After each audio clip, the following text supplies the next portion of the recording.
Actually, what happened again was people moved out, so you moved up the hierarchy until it became my house. I was the last person, so I was allowed to choose. It was me up to me to find. I was the person who was the named person who was renting it, and you got to find the other people, and technically they paid you the rent, and you paid it over to the landlord, so you were responsible for it.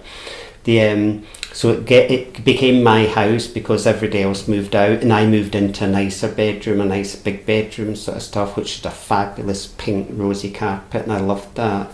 So I really liked that bedroom, and it backed onto the railway line, the Partick railway line, which was really good.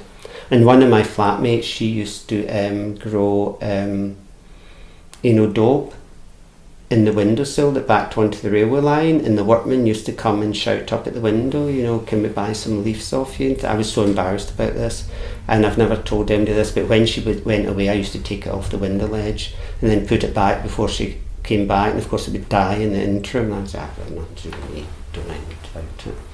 And one day she was drying all her dope or something, and I just thought it was rubbish and threw it in the bin, and it all had to be retrieved. Sort of stuff from the bin. And these are the people that, because you just had to find people to live with. You couldn't be that picky. If somebody knew somebody, we had an empty room and somebody would say, oh, I know a woman from work, or I know a cousin, or I know something like that. And these people would just appear. So you didn't have a big choice of who it was. You had some choice, but you didn't have a big choice, of who ended up in the house, sort of thing. You get to meet, and of course they all bring their friends, which you then usually have to ban. You can say, well, you can have your friends, but they have to stay in your room. They're not allowed in the common rooms, not allowed in the living room because they're smelly, or they're awful, or they're obnoxious.